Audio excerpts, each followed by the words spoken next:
Assalamualaikum warahmatullahi wabarakatuh. Piye lur, kabare lur? Sehat kabeh? Waras? Kantonge serak pate waras. Alhamdulillah, jumpa lagi di channel saya. Kita masih melanjutkan pembahasan kita yang kemarin. Kita menyatu dengan alam nih. Sekarang pemirsa, saya bawa di belakang saya ada hutan belantara. Ada pemandangan yang cukup indah. Saya berada di negeri awan, negeri bawah langit yang lumayan ini pemandangannya. Alhamdulillah, kemarin sudah saya katakan termasuk kita menikmati alam ini dengan kita mensyukurinya. Bagaimana caranya? Kita bersama-sama menjaga alam ini agar tidak rusak. Alami sebab wis tuwa lur, dijogok bareng-bareng. Sekarang kita akan membahas Allah Subhanahu wa taala dalam Al-Qur'an mengatakan wala tufsidu fil ardi ba'da islahiha. Jangan engkau membuat kerusakan di muka bumi ini setelah bumi ini dibikin bagus, setelah bumi ini baik. Jangan dirusak. Ayat ini sebagai pengantar bahwa kesempatan ini saya akan mengajak pemirsa untuk bersama-sama menjaga hutan kita. Jangan sampai ada terjadi penebangan liar lagi, pembalakan hutan, apa maning bakar hutan. Ojo sampai lur, ojo sampai hutannya dibakar. Hutan itu paru-parunya bumi. Oksigen kita akan sehat, aliran air yang bersih, yang jernih, yang sehat. Ketika masih banyak tumbuh-tumbuhan, insya Allah dunia ini sehat. Ayat itu memerintahkan kepada kita, Allah memerintahkan kepada kita, ojo ngrusak bumi. Bumi sudah diciptakan oleh Allah begitu indahnya. Jos, Indonesia jos, ojo dirusak. Jangan sampai membuat kerusakan di muka bumi. Setidaknya untuk agar kita bisa bersama-sama menjaga alam ini, menjaga bumi seisinya ini, kita harus punya dua pondasi. Satu, bahwa kita semua meyakini, kita yakin, setiap hari kita baca itu dalam surat Al-Fatihah, Alhamdulillahi Rabbil Alamin. Rabbil Alamin, Allah itu Rabbul Alamin. Allah itu tidak hanya Rabbun Nas. Gusti Allah itu tidak hanya Tuhan bagi manusia saja, tapi Allah Subhanahu wa ta'ala juga menjadi Tuhan untuk semua alam. Termasuk diantaranya adalah tumbuh-tumbuhan, diantaranya adalah angin ini. Semua ini Tuhannya adalah Allah Subhanahu wa ta'ala. Awake dhewe dadi menungso, diladeni karo Gusti Allah, dijamin karo Gusti Allah untuk kelangsungannya. Begitu juga alam seisinya ini lur. Mula aja dirusak, sampean ngrusak alas, menebang kayu sembarangan, membakar hutan, ini juga melanggar aturan Allah Subhanahu wa taala. Tentunya layak untuk mendapatkan hukuman. Oh, apa ana dalile? Kita mengkaji berbagai macam hukum-hukum yang bersumber dari Al-Qur'an maupun hadis. Mesti nek ten pondok pesantren wong ngaji kuwi lur tak omongi. Mesti dibuka bab ubudiyah.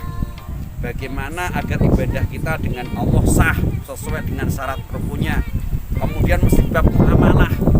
Bagaimana biar usaha kita, bisnis kita ini sah sesuai dengan tuntunan syariat sehingga rezekinya akan menjadi barokah.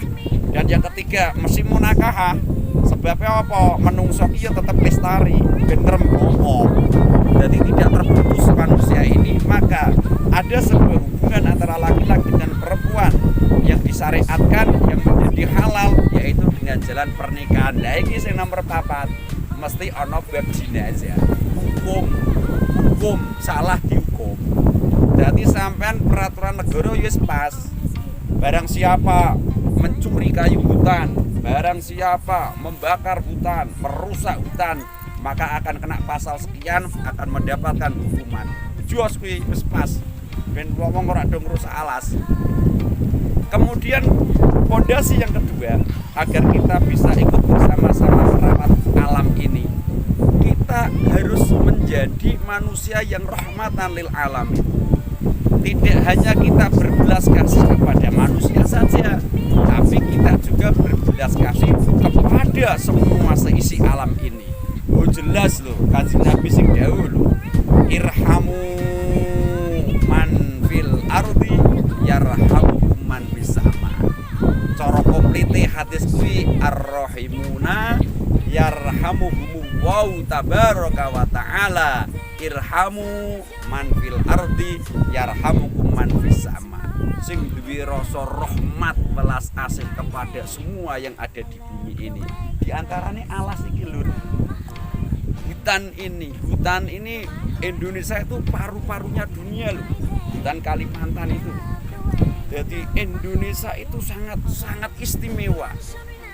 Indonesia menjadi paru-parunya dunia. Sehingga kita perlu menjaga hutan kita. Jangan sampai hutan itu menjadi gundul. Barang siapa menggunduli hutan, apa maneh berani membakar hutan, maka dia akan berhadapan dengan hukum, baik itu hukum negara ataupun hukum agama. Paham ya lur? Wes, contoh maneh.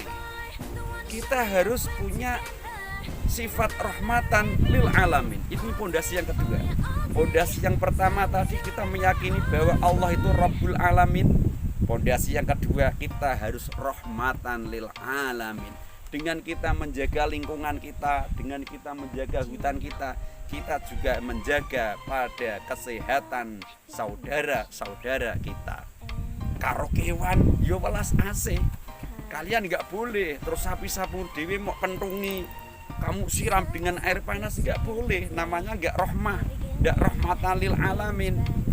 Kita sudah sering mendengar cerita Imam Ghazali kan, bagaimana Hujatul Islam Abu Hamid Muhammad bin Muhammad Al-Ghazali, sing karangan kitab sakmono wae, di antaranya kitab yang sangat monumental Ihya Ulumuddin.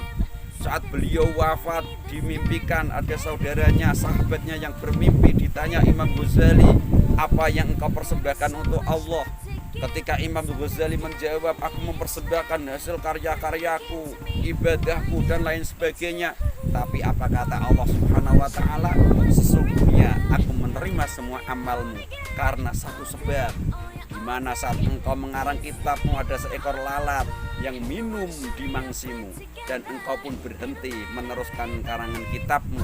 Engkau memberi kesempatan lalat itu untuk minum di mangsimu karena rahmatmu kepada lalat itu.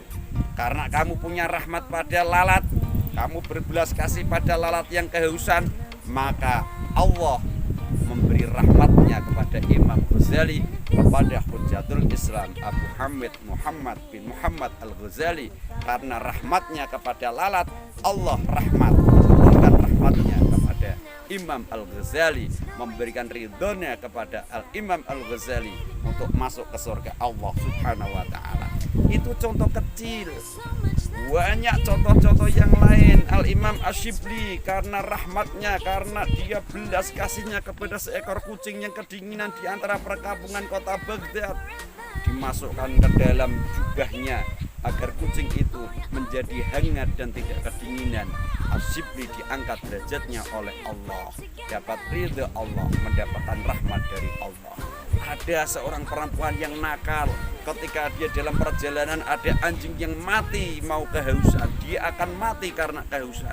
Kemudian dia mencari air, menemukan sumber, mengambil air, kemudian dikasihlah anjing yang sekarat karena kehausan itu dengan air sumur tadi. Akhirnya Allah membuka hatinya perempuan nakal tadi menjadi orang yang baik, menjadi perempuan yang solehah, mendapat berkah Allah, mendapat rahmat Allah karena kasih sayangnya, karena welase kepada asu sing lagi sekarat mati. Kuwi asu, bro. Imam Asyibli kucing, bro. Imam Ghazali laler, bro. Apa maneh awake dhewe dengan menjaga hutan, menjaga lingkungan kita. Ini sama halnya kita juga membuat sehat orang yang lain. kita tidak menyengsarakan orang lain. Sampai ngerti dewi nalikane hutan di Kalimantan kebakar, entah itu dibakar sengaja oleh oknum atau memang karena faktor alam, wallahu a'lam. Yang jelas imbasnya sampai ke luar negeri, Malaysia, Singapura terkena imbas dari asap pembakaran hutan tadi. Maka perlu kita ulangi lagi bahwa mari kita bersama-sama bersyukur kepada Allah diberi negara Indonesia yang indah ini, yang subur ini. Dengan cara bersyukur kita jaga bersama-sama. Di antaranya adalah ada dua kutub tadi yang perlu kita tahu, dua pondasi tadi. Yang pertama, Allah Rabbul Alamin. Allah adalah bukan Tuhan manusia saja, tapi seluruh alam. Dan yang kedua, kita harus punya sifat yang rahmatan lil alamin, berbelas kasih kepada semua, termasuk berbelas kasih kepada hutan. Jangan sembarangan menebang kayu hutan, jangan sembarangan apalagi kamu membakar hutan. Kamu akan melawan hukum negara dan kamu juga akan melawan hukum agama. Wala tufsidu fil ardi ba'da islahiha. Dunyane wis apik ngene iki, wis indah ngene iki, aja dirusak. Wis lur, muga-muga manfaat. Aja lali yo di like, di subscribe, di komen, share. Semoga bermanfaat. Wassalamualaikum warahmatullahi wabarakatuh.